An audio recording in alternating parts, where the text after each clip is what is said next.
রাসূল সাল্লাল্লাহু আলাইহি সাল্লাম বলছেন, একটা নেকির পাওয়ার বোঝাতে গিয়ে নবী করিম সাল্লাল্লাহু আলাইহি সাল্লাম বলছেন, মান তুকুব্বিলাত লাহু হাসানাত, কোন বান্দার যদি তার পুরো জীবদ্দশায় যদি একটা মাত্র নেকি কবুল আল্লাহ করেন, মাত্র একটা নেকি, একটা নেকির পাওয়ার যে কত আল্লাহ রাসূল বোঝাতে গিয়ে বলছেন, মান তুকুব্বিলাত লাহু হাসানাত, কোন মানুষের যদি আল্লাহ একটা মাত্র নেকি কবুল করেন, ফাদাখালাল জান্নাত, ওই বান্দা আল্লাহর জান্নাতে প্রবেশ করবে। বলুন সুবহানাল্লাহ। কিন্তু এই একটা নেকির এত মর্যাদা কেন? এই একটা নেকির এত পাওয়ার কেন? কারণ আছে। কারণ একটাই, এই একটা নেকি কবুল হওয়ার কারণ যদি আপনাকে ব্যাখ্যা করতে যাই তো 2 ঘন্টা বক্তব্য দিতে হবে। দুই একটা কথা দিয়ে আপনাকে হেডলাইনটা বুঝাই। মানুষ সারা জীবন, মনে করেন একজন মানুষের বয়স 80 বছর, সে 10 বছর বয়সে সালাত সিয়াম শুরু করেছে, তাহলে ও কত বছর আল্লাহর ইবাদত করেছে?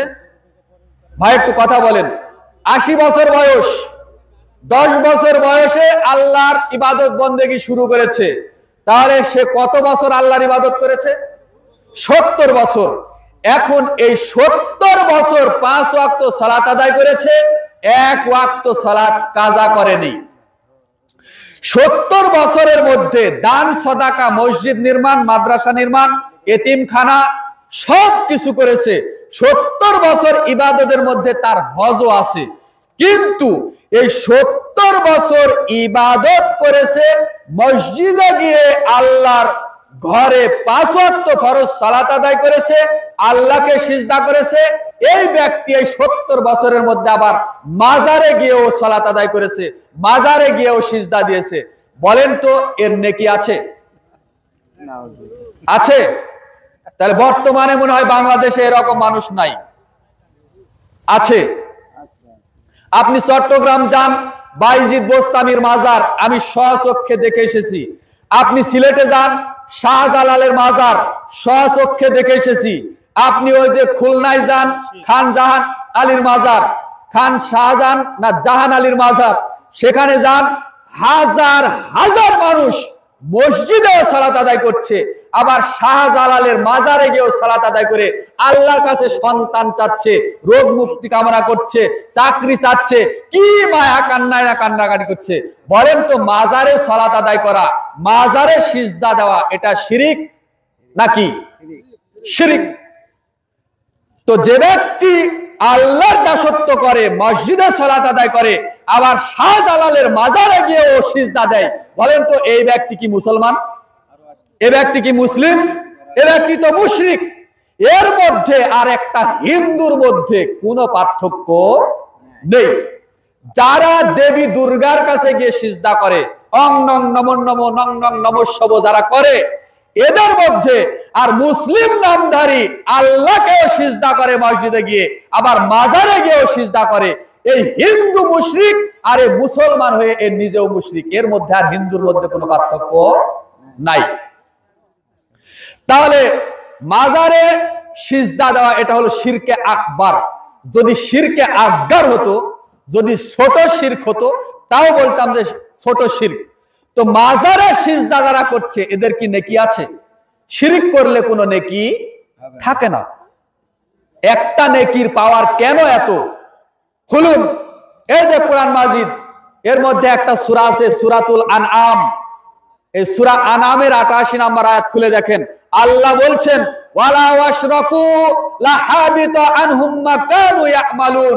কোন মানুষ যদি আল্লাহর সাথে কোন একদিন 1000 বছর যদি আল্লাহ হায়াত দেয়, আর একবার যদি আল্লাহর সাথে কেউ শিরকে আসগার আকবার করে, তাহলে আল্লাহ বলছেন তার অতীতের সমস্ত নেকি ডিলিট হয়ে যাবে, নষ্ট হয়ে যাবে। বলুন নাউজুবিল্লাহ।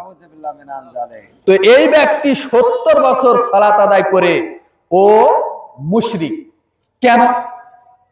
ও আল্লাহর ঘরে সিজদা দিয়েছে আল্লাহকে, আর ওদিকে মাজারে গিয়েও সিজদা দিয়েছে। ও শাহজালালের মাজারকে, ওই খান জাহান আলীর মাজারকে, ওই চট্টগ্রামের বাইজিদ বোস্তামির মাজারকে ও আল্লাহর সাথে তুলনা করেছে, আল্লাহ বানিয়ে দিয়েছে, যার কারণে ওর কোনো নেকি নাই। আর এ কারণে রাসূল সাল্লাল্লাহু আলাইহি সাল্লাম বলছেন, মান তুকুব্বিলাত লাহু হাসানাত, কোন মানুষের যদি একটা নেকি আল্লাহর কাছে কবুল হয়ে থাকে, ফাদাখালাল জান্নাত, ওই ব্যক্তি আল্লাহর জান্নাতে প্রবেশ করবে। বলুন সুবহানাল্লাহ।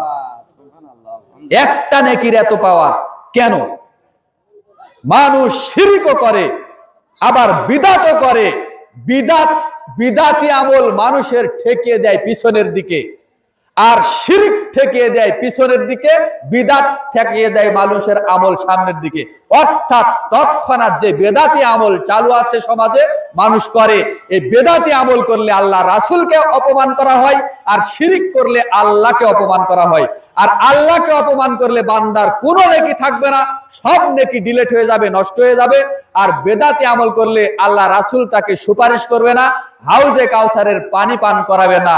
ওই ব্যক্তি উভয়ই পাপী, উভয় দিক থেকেই পাপী, এ জাহান্নামের অন্তর্ভুক্ত হয়ে যাবে। বলুন নাউজুবিল্লাহ। আল্লাহ রাব্বুল আলামিন আমাদেরকে শিরক এবং বিদআতের মতো ভয়াবহ পাপ থেকে বেঁচে থাকার তৌফিক দান করুন। আমরা সবাই বলি আল্লাহুম্মা আমিন।